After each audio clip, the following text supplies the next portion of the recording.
All right, let me just say this before I recognize Congressman Turney. You know, Ms. Liddy, I hope you recognize what people in the street are saying. You know, like when I go home to Brooklyn, they're saying, how do you pay a person, give them a bonus when they have failed?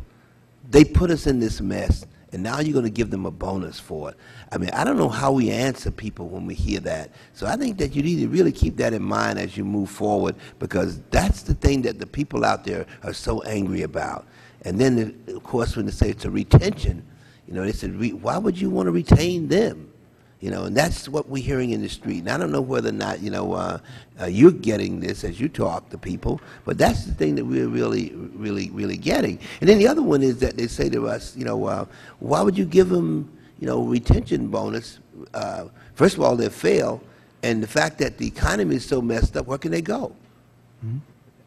I mean, these are the issues that are being raised. So I just think, you know, so you can sort of get a feel from our frustration up here as we deal with our constituents in terms of how we answer this. And believe me, that's an issue that's been raised, you know, day in and day out. I yield to the Congressman from Massachusetts, Congressman Turner. Thank you, Chairman. Mr. Liddy, when Hank Greenberg was in front of this committee, I asked him whether or not he believed that AIG should have been allowed to go bankrupt or whether they should have been bailed out. And his answer was that he thought that the company should have been allowed to go bankrupt, that it would not have created a systemic problem.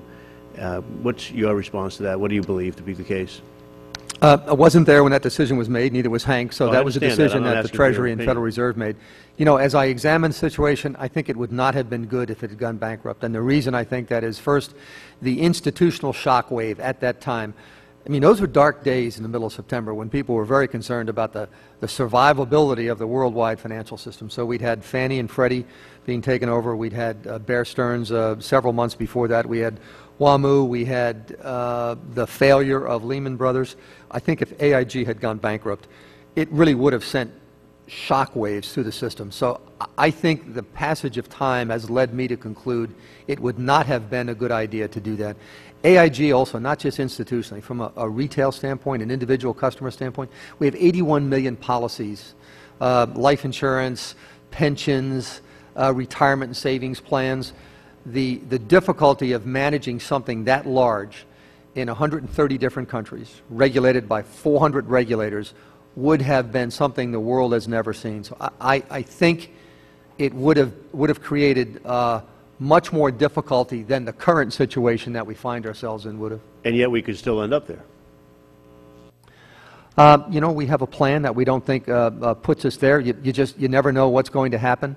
As I've said many times, we are so dependent upon what happens with the economic recovery and what happens with the values of our assets, which are driven by the capital markets.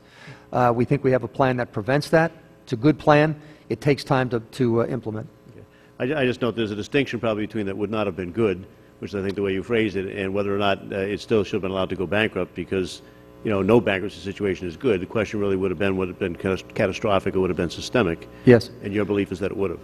I think it would have been catastrophic and systemic. As I said, the folks that had to make that decision, they were making that decision not in a vacuum, but in the context of an awful lot of other moving pieces. And people, I think, were genuinely afraid of the damage that an AIG bankruptcy could do on top of the heels of a Lehman Brothers bankruptcy. Thank you. Yield back, Mr. Chairman. Thank you very much.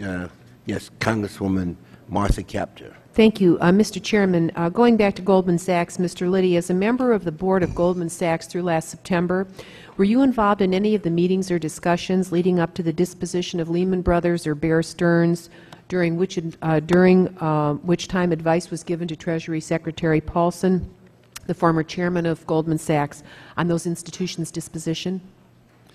Yes, anything that would have transpired before whenever I resigned, which I think is the 23rd, 24th, 25th, if there were board meetings on those subjects, I would have participated in those board meetings. Yes, and how would we obtain minutes of those meetings and a full understanding of your role?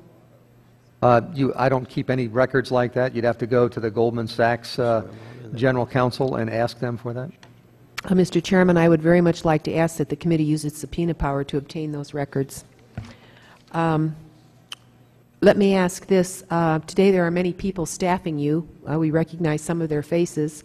And I'm wondering if, for the record, those individuals who currently are working for AIG directly or on contract to AIG could stand up in the audience and provide, for the record, the organizations or firms for which they work in the terms of their contract. Could those individuals that are currently under contract or working directly for AIG, could you please stand up? Thank you. Anyone else? Anyone else? All right. I'd appreciate it very much if those firms and the contracts could be made a part of the public record, Mr. Chairman. I have... without objection, so ordered. I thank the gentleman very much, and I have two additional requests for information. One, Mr. Liddy, can you provide for the record the names of individuals who, in late 1998 or thereabouts, worked for and ran the AIG Financial Products Division, created it actually, and developed and issued the first credit default swaps, and also any internal documents related to the initiation and development of AIG's credit default swap and derivative activity from its inception? Congressman, what was the year? I'm sorry, the year was? When it started. You referenced the year 1998. Oh, AIGFP started in 1987. All right. When did the credit default swap piece of it get started? Well, I'll have to get you the exact date. I understand your request, so whenever they started... I want the historical development of that division. It appears to be very important. When you appeared before Congress a couple weeks ago, you said only 20 people worked for that division. Is that possible? No. There were 400 people in that division. The folks that worked in the credit default swap area, there were probably 20 of them. There were only 3 or 4 who designed the multi-sector credit default swaps that caused us the difficulty that we were in. Well, I think it's important for us to unwind back to the beginning what happened. So we would look for the information about that inside of AIG. And if it goes back to 1987, then let's see when it morphed and when it became something other than what it was originally and who actually did that. I understand, did that occur in England or in this country, the actual creation of the idea to do that? I think there were some people in, I think Mr. Greenberg started it in 1987, and then it got ramped up to a greater extent in the late 90s and early 2000s, and it would have been simultaneously in Connecticut and London. I think it's very important for us to understand what happened. And I think seeing who worked for that instrumentality inside of AIG from inception through the morphing that happened after Glass-Steagall's upturning by this Congress would be most interesting. Also, to provide for the record all materials your firm possesses on the $2.2 billion diverted to Dresdner Kleinwort in Germany, and particularly the financial assessments made to justify their receipt of funds. How does Dresdner Kleinwort get involved in all this, particularly since they are have been in deep trouble in Germany and are being acquired by Commerzbank and by Allianz Insurance Group in Germany? Very interested in how you got involved in Dresdner Kleinwort. Do you wish to comment for the record on that at this point? No, that was all before my time. I don't have any sense of it at all.